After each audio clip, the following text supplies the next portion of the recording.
It's about how I accidentally eloped with my husband. So what happened was that we were in 2015 in the United States. We had been waiting for a while. So we had a commitment ceremony in 2002 where both of our parents were there. All the four parents were alive. You know, it was sort of like our way of saying, hey, listen, our relationship is, like a marriage, like a marriage. Well, we had to use that terminology at the time in Australia, and to sort of, help them understand that it was similar to what our heterosexual brothers and sisters were encountering in their relationships and their marriages. And so we had a commitment ceremony, which was fantastic and beautiful, and it was great. But my family from the States, my parents were there, but nobody else was able to come out for it. It was sort of like, we were like, oh, we're gonna have like a barbecue and sort of announce it. Because Faith Hill and Tim McGraw had just had like this surprise birthday wedding sort of thing, barbecue. And then Zenith Virago, who's a celebrant in Byron, she was like, you need to give your family some help and to understand what's going on there. Anyway, that's another story because I want to get to, well, no, actually, I'll keep going, whatever. And then our friend Fergus was our best man for both of us. And he sort of did the email where he sort of had to, he was like, all right, so we're going to answer questions like, who's the father of the bride? Like, we're going to answer all these questions that people might have, people that are used to going to, to a wedding with a bride and groom. And so what are the expectations?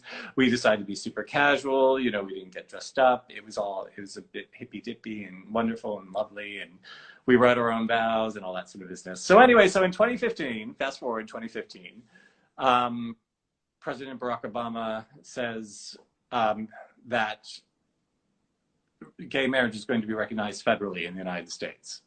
Now, that was like insane because when I came to Australia in 2001, I was able to come here as my same-sex partner's interdependent partner. And so we thought that Australia would be like, just a couple of years and then we'd be married.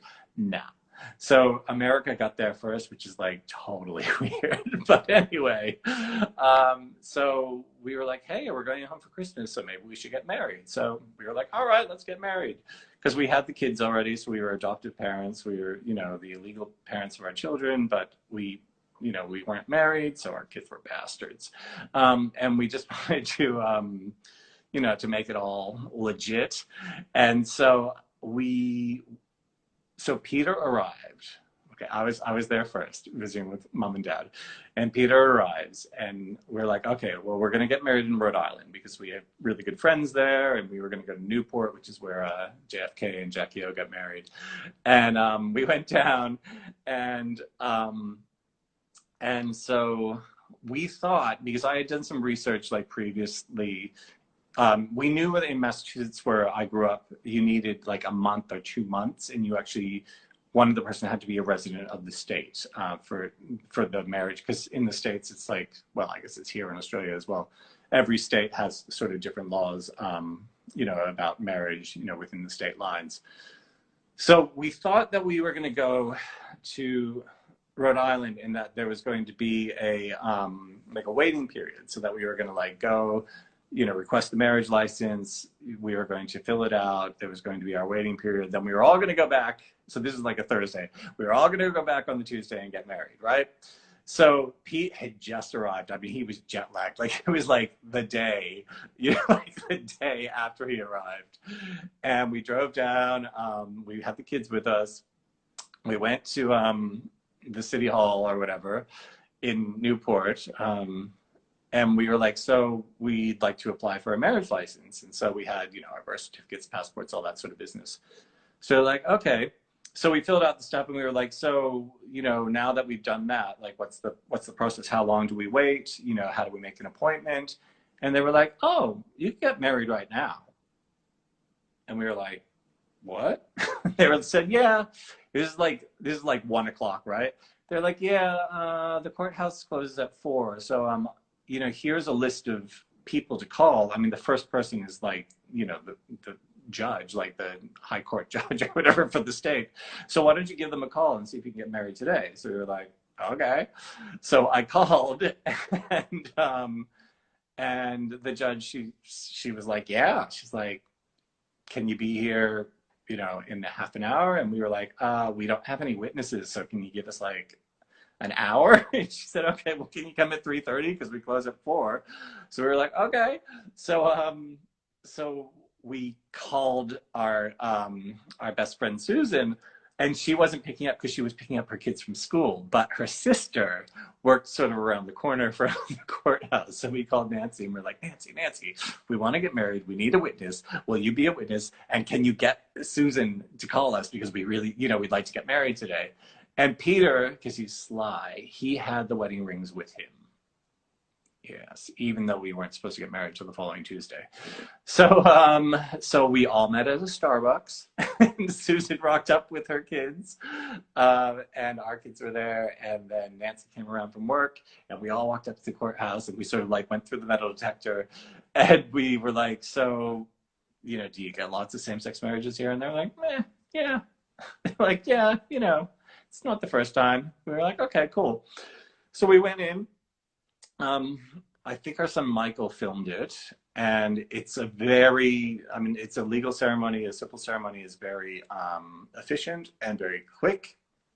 I think it was 5.5 to 6 minutes was the entire legal ceremony. This amazing judge, she looked like Kathleen Turner, and she was fantastic. And it was the two of us, you know, these two women, and then those two kids. And so I think maybe that people thought the sisters were just a lesbian couple with their kids as well, and our kids. And we got married. And then we left the courthouse. We went to a bar to like celebrate. And I called my parents and I was like, I just accidentally eloped. And the addendum to this story, we ended up, well, we knew we were going to have like a big celebration for all the family and everything on Boxing Day anyway. So this was like the 17th of December. I don't even know my own anniversary. But the addendum to the story is that we left, because it was the end of the day, we left the courthouse so quickly. We signed all the documents and stuff, but we didn't pay the fee for our marriage.